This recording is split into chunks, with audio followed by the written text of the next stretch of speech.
the sooner we can get out, okay? Yeah. All right, fine. Let's see, let's start off with introduction. I'm Wally Dunham from Madbury. Dave Sharple, City of Summersworth. Paul Lockwood, New Hampshire DES. Linda Dusenberry, New Hampshire Department of Transportation. Legal line for highway administration. Chris Parker, Dover. Ed Comeau, Brookfield. Mark Ambrosio, Strafford Regional Planning. Dan Camara, Strafford Regional Plan. Marilyn Barton, Strafford Regional Planning. Okay, and I think everybody signed the sheet. If they haven't, I think everybody signed them. Okay, we're going to skip staff communication because Cynthia's not here and go to number 3, action items. The first item is the draft minutes from the last meeting. Do I have a motion for approval of that? Take a look at it and make sure you're happy with it. Can we even take action? We have a form. We do have a form here. Yes. I waited. So moved. Okay. I didn't know. Second. Okay, any discussion on that item? There's been a motion made to accept the minutes. All in favor? Aye. Opposed? Okay, to go. Okay, number 3.2, public participation plan update. I think, Mark, you're going to speak on that, right? Yep. So up on the screen, we have the public participation plan updates. Folks will probably remember I believe it was in October, we approved the draft, or the update to the public participation plan. There were a few technical things we needed to add, and we also wanted to add some performance measures into the document. So this is the updated document. There's not a whole lot that's been changed in the document. We've added a few more pictures, visualizations, a little bit more information about the plans in the region and how they kind of fit in and their update cycle. And I'm going to get down to the performance measures because I think that's the most important thing we're updating here.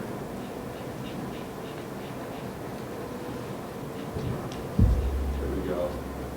So I wrote a short blurb on what the performance-based planning is and what the requirements are for planning measures and moving ahead for progress in the 21st century. You'll notice in this list here, public participation is not included. Our organization, I think we found that having some measures for ourselves internally has helped us do a better job at public outreach and soliciting information from the public that helps drive our planning process. Moving down, the goals for our public participation are to effectively solicit input about transportation from the diverse cross-section of the public living in the region, including Title VI populations and environmental justice populations. We want to gather high-quality data that helps drive the planning process. And we want to effectively inform the public about planning work that we're doing through media outreach, or events, and other things that we do at the organization.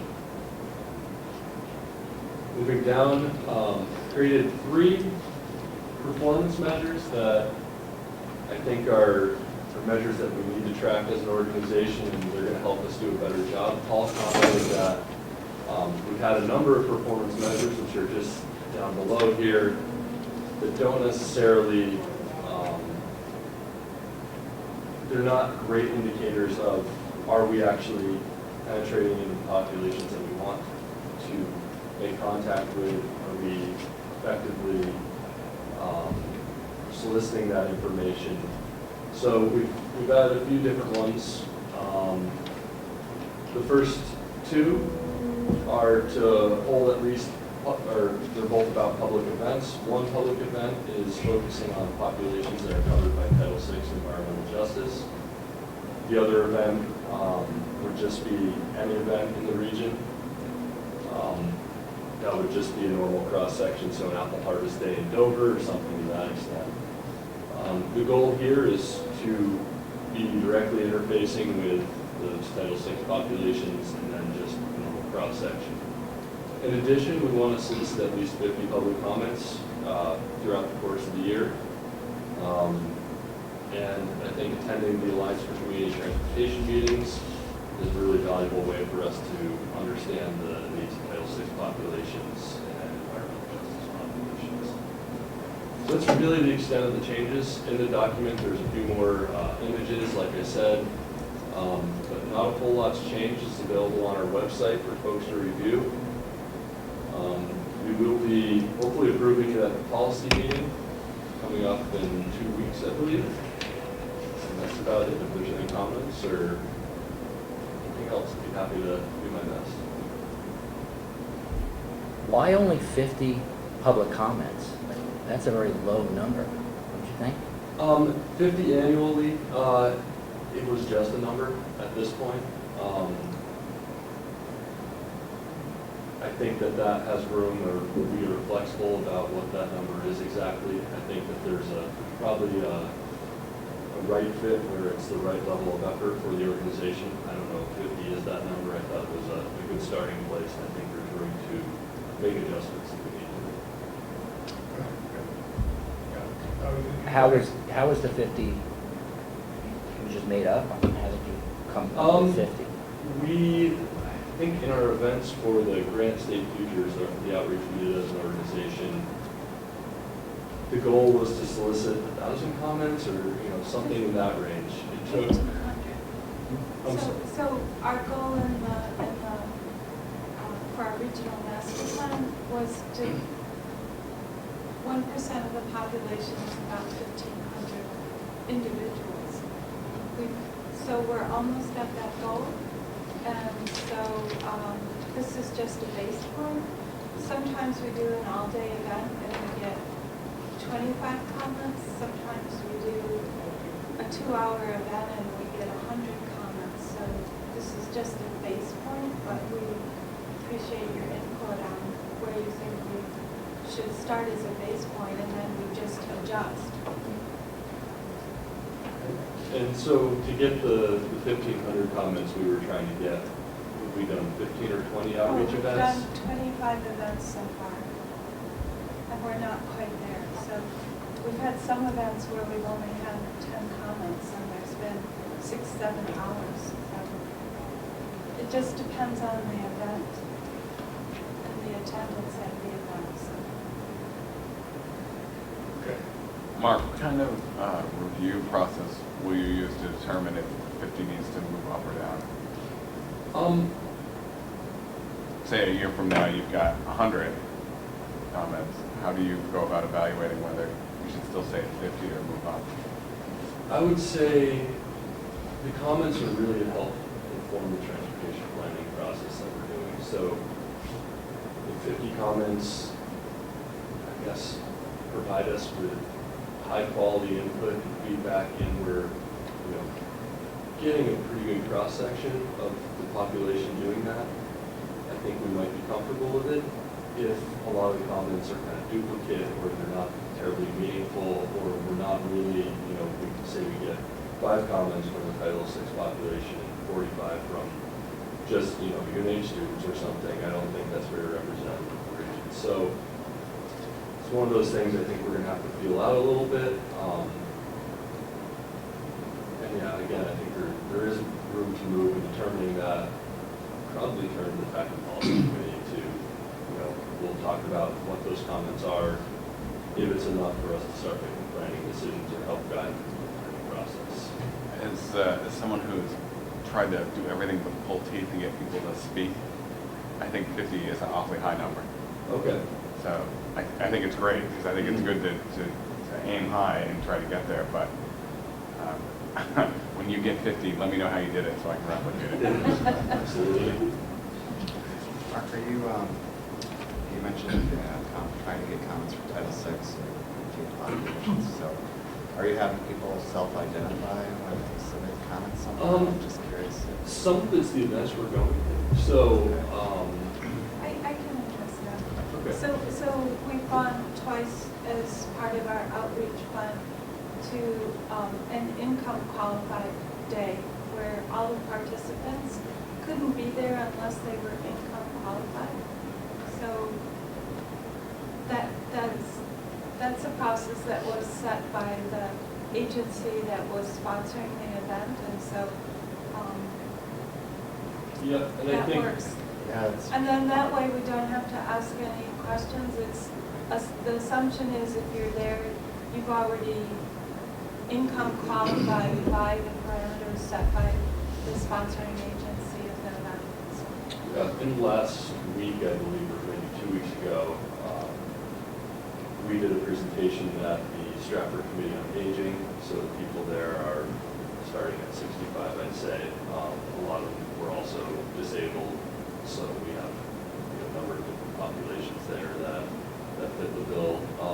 And, the Coast Survey is actually a really great way to communicate with a pretty diverse cross-section of the Title VI population. You have a lot of disabled folks, a lot of elderly folks using Coast, and a lot of low-income folks using Coast to get to jobs down in Newington and other areas. So we've identified a few places that we're likely to get those types of comments. We need to continue identifying more because I think it is a challenge. And I know that the limited English proficiency populations are a real challenge to, I just don't know where those events are. And I'm sure that there are some around, but not always easy to find those. yeah, well, I think it's great, you're right, it's hard to get, to try to get that data. Anything you can do to try to target those populations, make sure you're hitting them. And one other question, were you, in these procedures, were you, I think that this MPO has had some questions or didn't want to maybe provide for a more flexible public comment period, that we were adopting statewide procedures Yep. for right tip amendments. Is that covered in the document, or is it, you still have your 30-day? We still have our 30-day public comment period. It's in our prospectus, actually, where it outlines the comment period we use. I think we probably touch on it in here. I guess from my own standpoint, I definitely see the rationale of a 10-day amendment or comment period for the amendment that Rockingham did last month. For one project, it's pretty clear what it is. It's the only project there.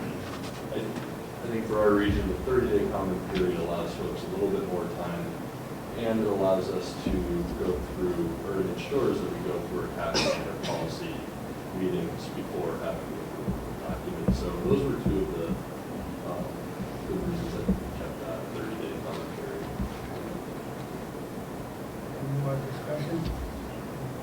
Mark, you talked about the Coast Survey. What about, I had an idea, what about putting a link to a survey on car registration? Did we ever do that? Because if you have the cross-section of the Coast Bus people, now you're missing that other section of people that, go to work every day and they have to, not have to, but they normally do, they register their cars. So I don't know if how that could be very inexpensive to do, is just to add a link in there. I mean, it's a voluntary survey, but some people might be curious, and that's those are people who are driving the roads. That's something we can definitely look into. It's not a bad idea at all. Any more discussion? What we're looking for here is a recommendation for approval to the policy committee. Ready to make a recommendation? Okay, we'll move second. Second. Second. Okay, discussion on that motion? Everybody ready to vote? All in favor? Aye. Aye. Opposed? Okay, it looks like it's passed anyway. All right. Mission accomplished. Okay, let's go back to staff communications now and turn over to Cynthia. Oh, thank you. I had a couple of events. The first is a reminder that we've purchased the ability to have the American Planning Association webinars in a whole series through the year. And the next one is called Managing Complex Relationships in Planning. So the little Comeau about it says, planning board members and planners are often at the crux of intersecting values, demands, and viewpoints. Finding the means to keep moving forward can be a challenge. Gain insight into managing varied and complex working relationships. So this is 1.5 credits for if you're an AICP certified planner. And so it'll be Wednesday, February 19th from 4 to 5 in our conference room. And so I'll just pass this around. And we also got the ability, about 8 weeks later, we can provide you access to these webinars so that you can hold it in your home community. So these are available. The very first ones in September that we did are now available for you to have in your community. And the second thing is just a reminder that we're having a regional impact committee meeting this afternoon at 2 p.m. for the Sunningdale Conservation Subdivision in the city of Somersworth. So that's available. And the last thing was this week, the Obama administration through the U.S. Department of Agriculture named regional climate hubs.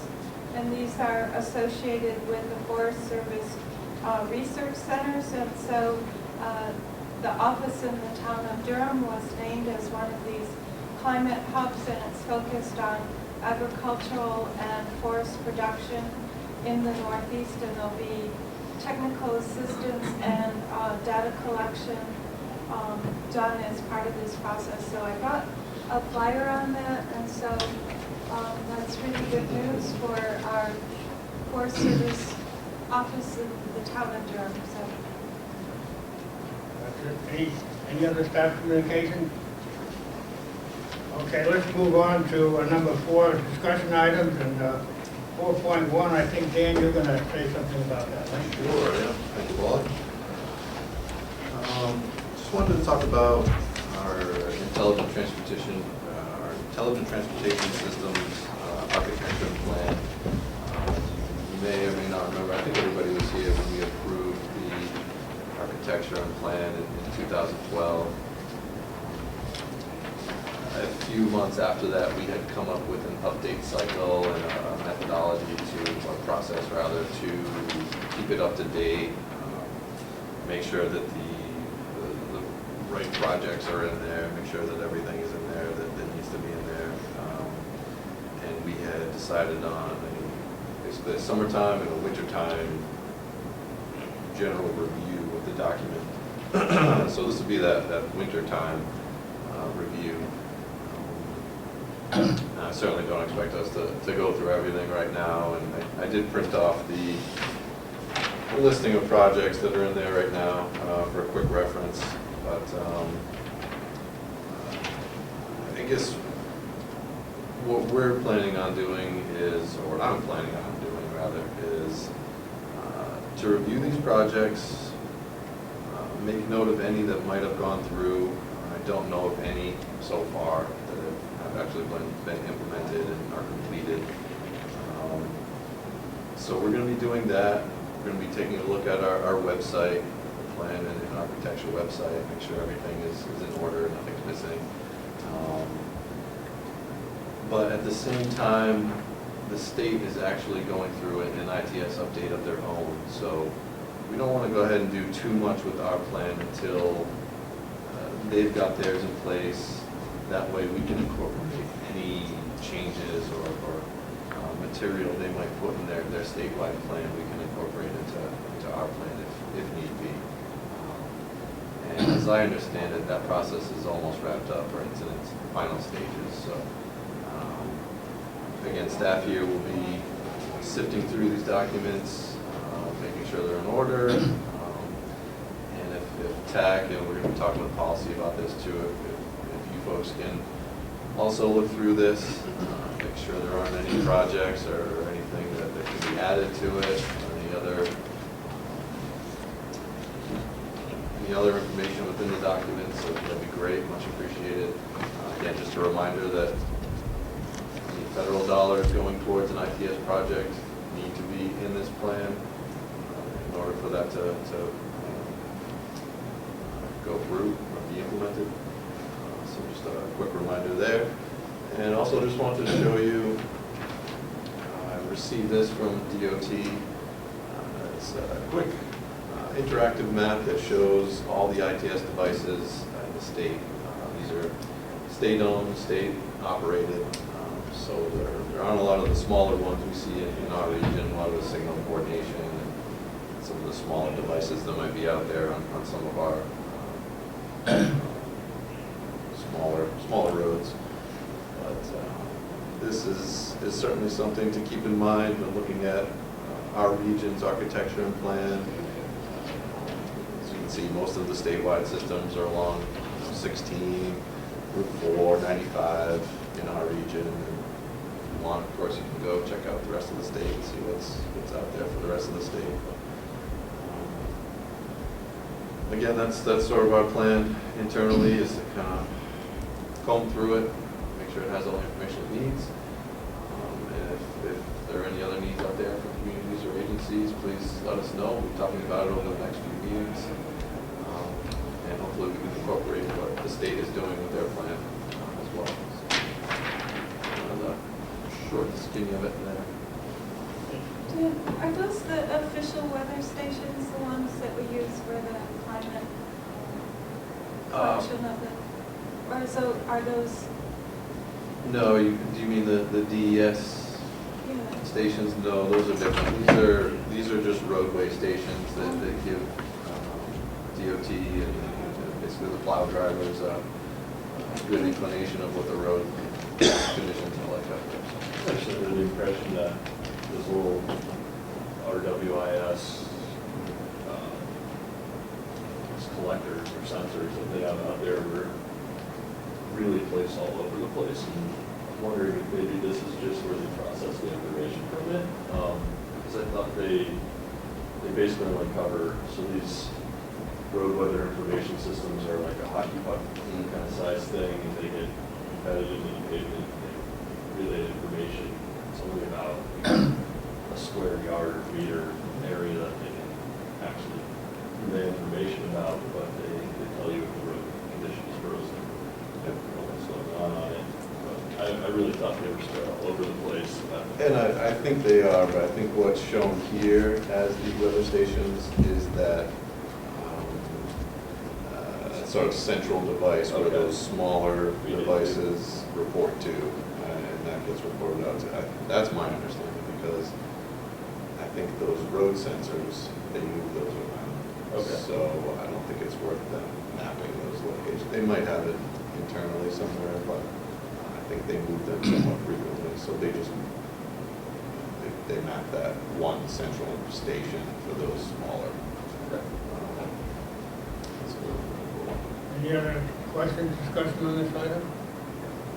What's the open road tolling High-speed expansion? toll limits. Well, that's a statewide effort. It's like Hampton Toll Plaza. So high speed or higher speed tolling. That's a statewide initiative to do that in the long term, to get that at most, if not all, of our tolling facilities. So like when I traveled down to Georgia, they had like basically an arch that you go under, but you could go at the same speed, so you're not slowing down and causing. It really reduces congestion, helps the quality a little bit. What about the ABL capabilities? ABL is an automatic vehicle locator system. It's usually used for transit fleets or sometimes state fleets to see where vehicles are, to monitor their location. It helps maximize efficiency and time, so that for a transit service, for example, you have some kind of loop system, keep track of where those buses are, so the buses aren't stacking up behind each other. They feed that information out to people's cell phone apps too, so they can see if their bus is on time while they're waiting at the bus stop, so they're not going out there half an hour before the bus shows up. I thought the buses had GPS in them already. They do. Most buses these days, I think, come with it, but to have the actual software and other hardware that can send that information out to some kind of central hub or transportation management center or some kind of office, whatever it is.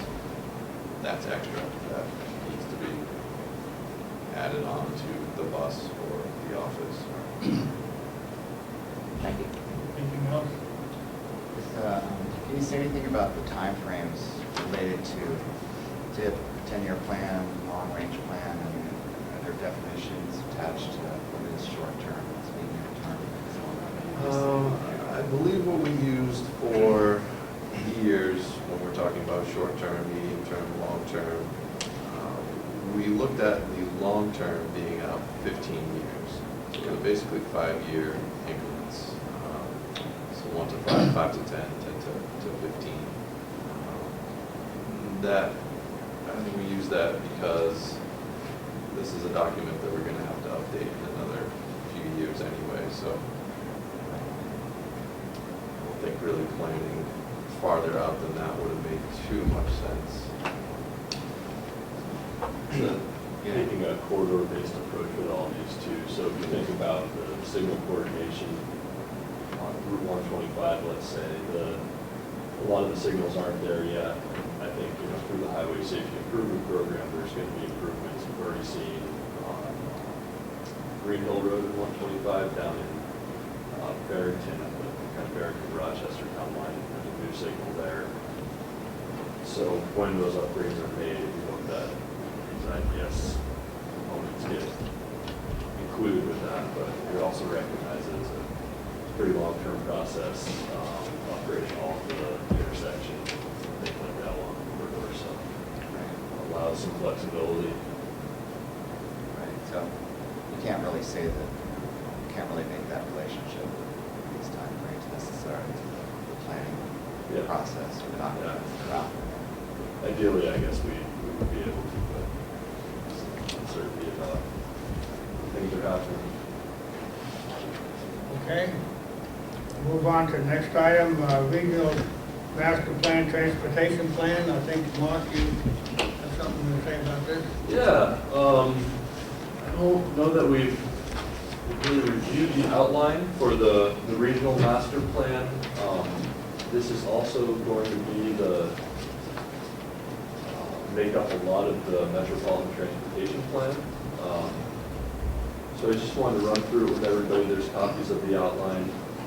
I guess just to frame this up beforehand, we were just talking about the IPS plan. And I actually see the Metropolitan Transportation Plan in a similar way, where you have the architecture, which is really what this outline is covering. It kind of frames up where we are in the region, how things look, and where we think we're going to go.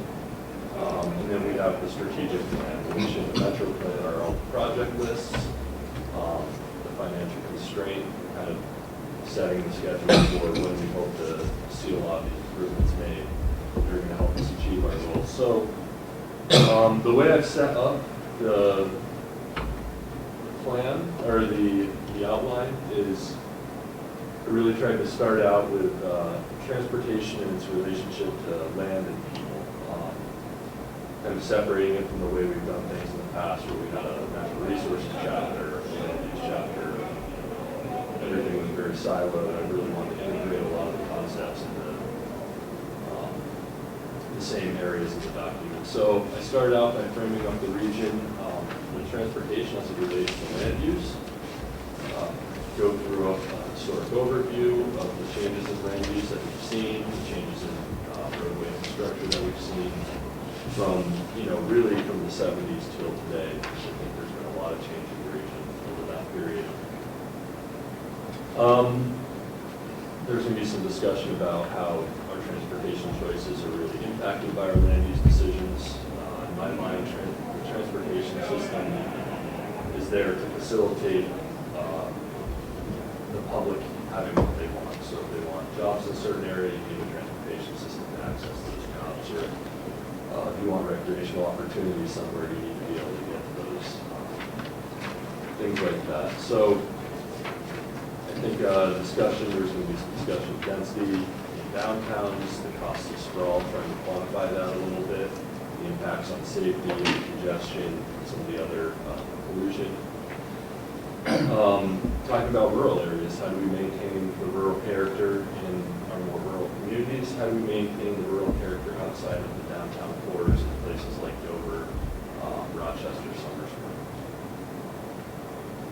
I also want to take a kind of corridor-based approach with this plan. I think it makes it a little bit easier to classify almost the different tiers of roads that we have in the region. So we have very limited transportation funding in New Hampshire that we don't know about. How do we direct that funding in the most efficient way? How do we get the most bang for our buck? And I think talking about our roadways and kind of a tiered system is a useful way to start prioritizing projects. And then also a discussion about land use and transportation and the roles in economic development, access management, congestion, safety, and livability in the region. Excuse me, Mark.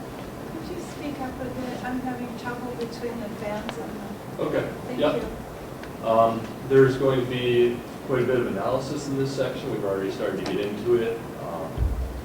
A lot of mapping of the land use and the land use changes. One of the things I want to kind of identify is the developed land in the region, the land that we probably can't develop, either because it's in conservation, it's a wetland, it has a steep slope, there's some kind of other reason that we can't develop it, and then the remaining land that's not developed that may get developed in the future. I think that that's a interesting way to understand, where we can expect future development in the region and where we need to plan for with our transportation system.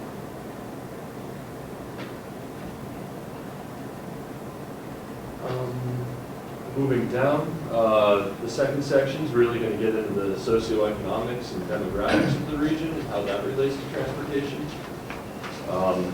Talking about kind of the smart growth, include streets concepts that make our downtowns livable places with vibrant economies and where people can live a high quality of life. How that can impact or have health impacts, have economic impacts, have pollution impacts. Discussing mobility routes and really getting beyond just motorists and talking about, where is it appropriate to have our bike lanes? Where is the pedestrian network? What does the transit network look like in the region, and how can we make improvements on those? Discussing the economics of multi-use areas. So again, downtown areas, oftentimes higher revenues in multi-use areas, or tax revenues, and you also have businesses that typically do better in a higher quality of life in these areas. So just talking about some of those concepts. Moving further down, kind of getting away from this human connection or direct human and land use connection to transportation, kind of start talking about the environment and transportation and some of the really big issues in the region. I think water issues are a really big one between severe storm events, winter storm events, and we've been dealing with the last few months here. Talking about stormwater runoff management. How do we deal with that? How do we deal with ice storms? How do we become resilient in these big storms? So talking about some of the climate change vulnerability issues, and doing some assessments about,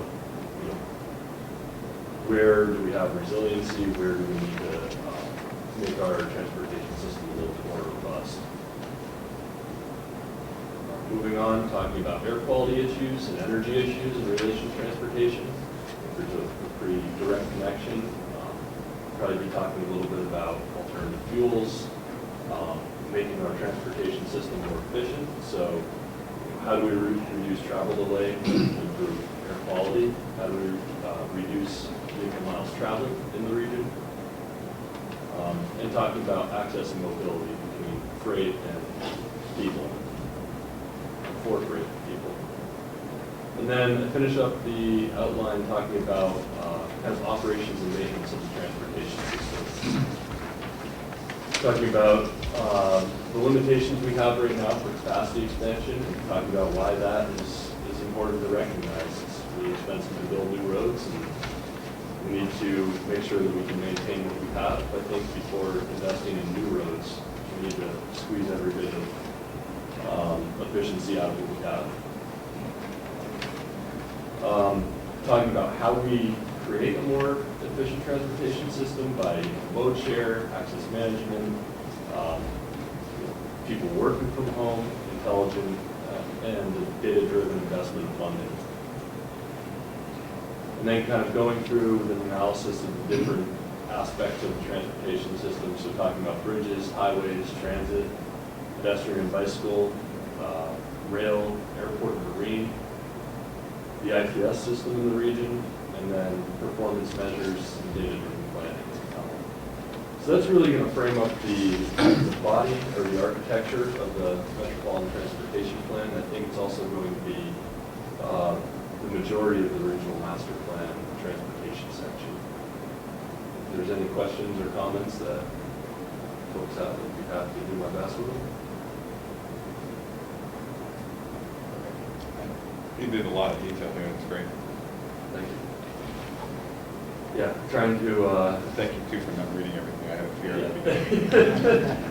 I didn't want to go through the whole thing. It's quite a bit, but yeah, I really wanted to be able to get the federal planning factors, which are access and mobility for freight and people, the environment, the economy or economic competitiveness, and a number of other things, and kind of frame up the document in that way so that I think that there were a few federal planning factors that are really related to people and land use, and then some of the other ones closer to environment and federal emission maintenance. So it's a little while to get through this. Any other questions, comments? Okay, Mark, I think you have the next item too, don't you? Yeah, this is just a pretty quick one here, hopefully. So I think it's every 4 years, Strafford MPO does a federal planning review for federal highways and federal transit. We received our questionnaire from Lee in early January, end of September, I think. And we've been working to answer the questions that he sent us, collect our documents together, the federally required documents, and get that information ready. We have a meeting with federal highways and federal transit coming up at the end of February. We really encourage folks to show up to that meeting and support us. If you have anything good to say about us, or any other comments about us that you need to get out there, it'd be a good time to show up and talk to federal highways about our performance as a metropolitan planning organization. Does that go towards your 50? What's that? Yeah, yeah, we'll write them down. We'll get them started. So just to run through the questionnaire that we provided us with, I'm not going to go through every question, just kind of cover the overarching topics that the questionnaire is talking about. Climate change is a big topic. For federal highways, they recognize that there's a transportation connection that we need to deal with, and they want to know how we are addressing climate change through our planning activities.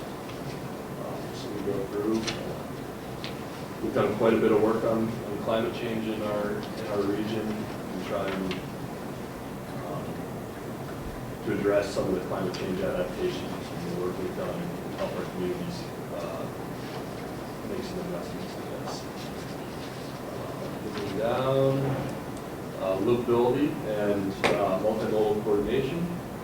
Another topic. I think our region's done a pretty good job focusing on livability. A lot of the downtowns, we've seen some great improvements over the last 10 years, I'd say. We also have probably the most vibrant transit system or transit systems, plural, in the state of New Hampshire. So we have some good things to talk about here.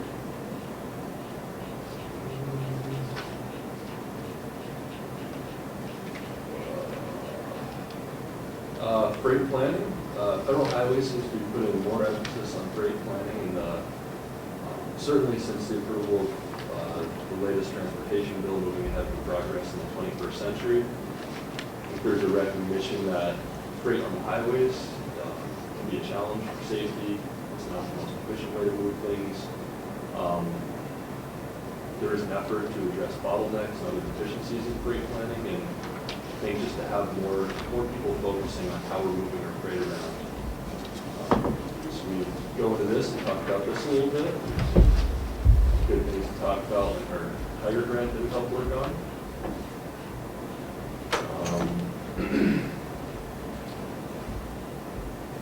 Regional transportation plan development, this is really focusing on our travel demand model. So our transportation modeling, Dan went through here, and really has the expertise on all these different questions, but I think we've done quite a bit to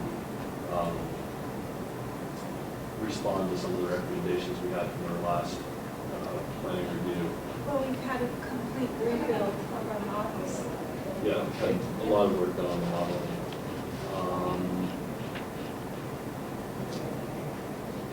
And then the planning environmental linkages, is how we're working with resource agencies, how much kind of land use information we're doing. We have the benefit of being a regional planning commission, so we really have this one pretty covered. We do a lot of land use environmental related planning at this office, and ties in nicely with our transportation work we're doing. And then talking about performance measures, and this one we still had there were a few challenges with it. One of the challenges being that I don't think Congress is handing down final rulemaking for what performance measures are, or what the standards are. That kind of goes down to the state level. The state, because there aren't federal rules, the state doesn't have rules, and the NPO really generates our rules, our data collection from the state. So we haven't done quite as much as we'd like to do with performance measures. As you can see with the public participation plan, we've tried to start incorporating some ways to measure our performance as an organization, although those are not the ways that we are going to be required to by moving up the progress in the 21st century. So we're still, awaiting the final rulemaking, and happy to apply once we have that information. And our last one is Title VI environmental justice. This is really our public outreach.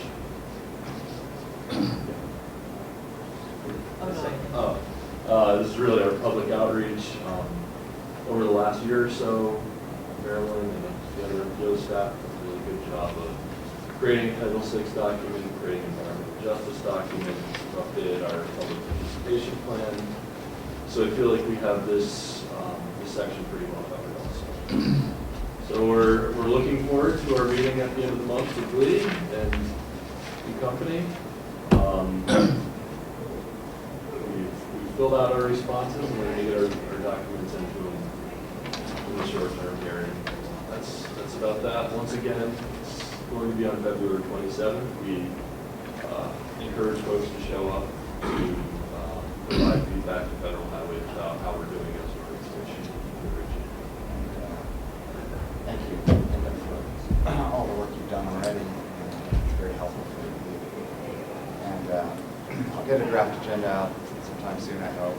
Okay. Typically what we do is during a lunch break, it's a good time for folks to come in and have a little informal discussion with us, folks from your policy committee, your TAC.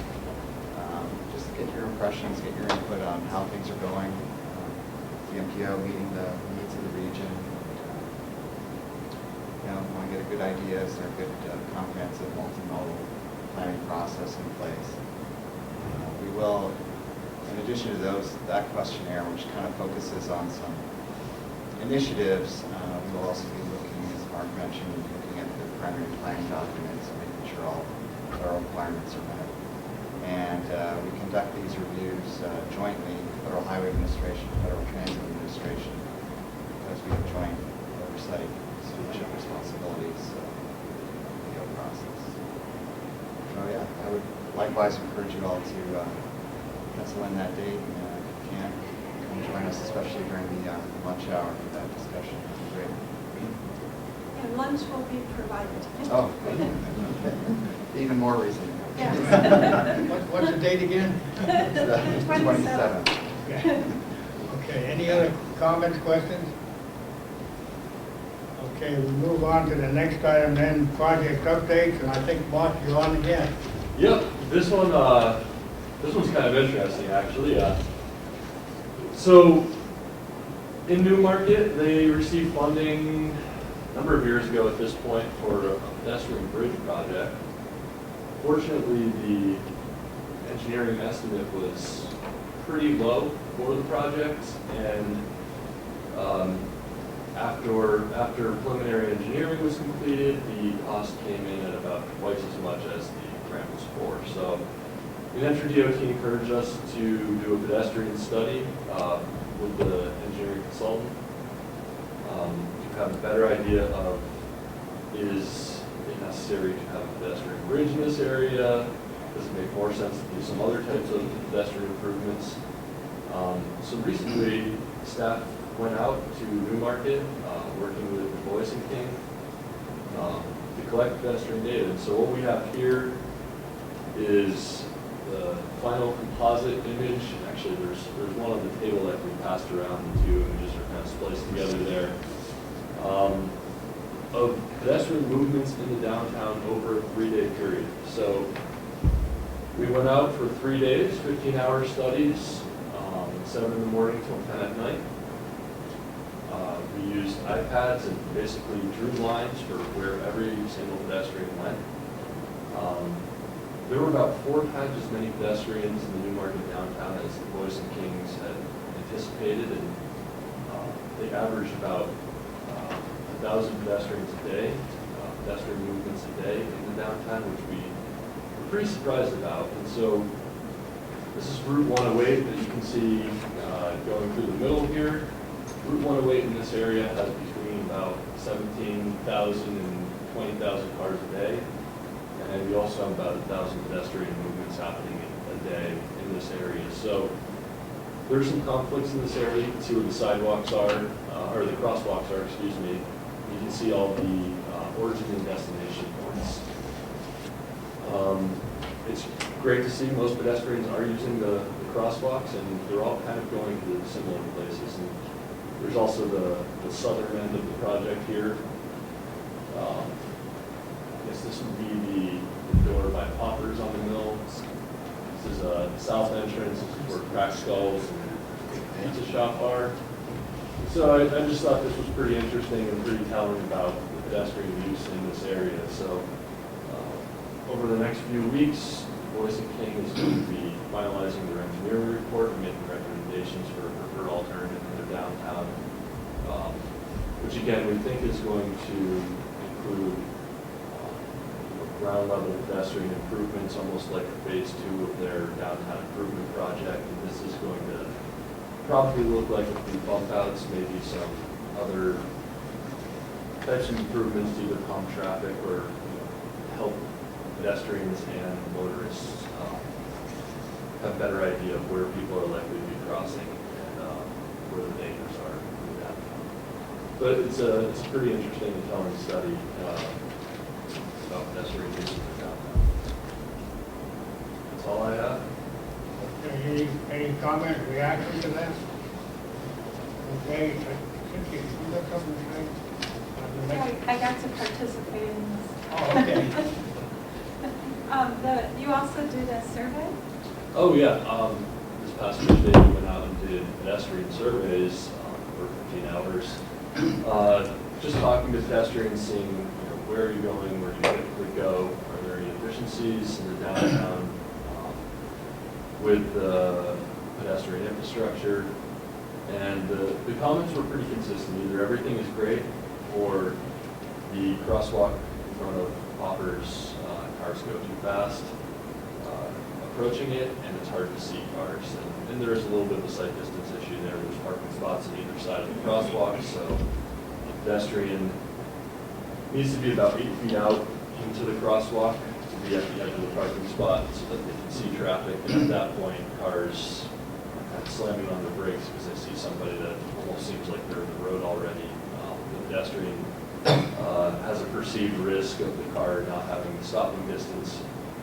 Something that's interesting that we found is, for the most part, there's obviously outliers in every situation, people are really driving pretty slow in this area. They're going 25 is about the maximum, so most of the actual pedestrian risk is a perceived risk due to sight distance. There is enough sight distance for people to stop in most of these locations, but it's one of those things that because people are stopping short and there is a perceived risk, these issues do need to be addressed. We're working towards that now. Anybody else have any project update? Yeah. I got one. The Summersworth Berwick Route 9 Bridge Project went out to bid in January, and it came back, and Maine DOT, who's the project lead, awarded the bid to Wyman and Sampson. And it was a little bit under the government estimate, so it came in under, not by much, but a little bit lower than what was estimated, and so they awarded the contract, and they should start in the spring. Yeah, if anyone's been over that bridge lately, the deck is just falling apart. Every road right now. It is absolutely terrible. That bridge is horrible. So, but it'll be new this year. Anything else? Anything else? I do. Yeah. Last Wednesday on the 29th, we held a public hearing in the Durham Public Library for the Mills Scenic Byway, and we had about 25 people from the public there. All the communities, Newmarket, Durham, Madbury, and Rollinsford were all represented, and some people from Dover. And so we have the packet here. This has been sent off. There was a presentation. Kyle did a really good half-hour presentation on the process and the plan and what the intentions are. And so this has all been sent off to DOT for the review of the Scenic Byways Council. So I'll pass that around for people to look at. So, Okay, do we have any other business? Anything else you want to bring up? This is your chance. Yeah. Cynthia, the Scenic Byway Council, it's, they're appointed by the governor. It's one of the state level commissions and councils that exist. when do they meet? That's determined with DOT staff. And so the next meeting is in May. Kyle can give you the date. I can't recall exactly, but there is a date set on it. Any other business? Okay. Right, and the last item on the agenda is the citizens forum, but I don't think we have any other citizens unless somebody wants to wear two hats today. Okay, let's, we go to the last item, and that's adjournment. So moved. Second? Okay. All in favor? Okay. Thanks for coming.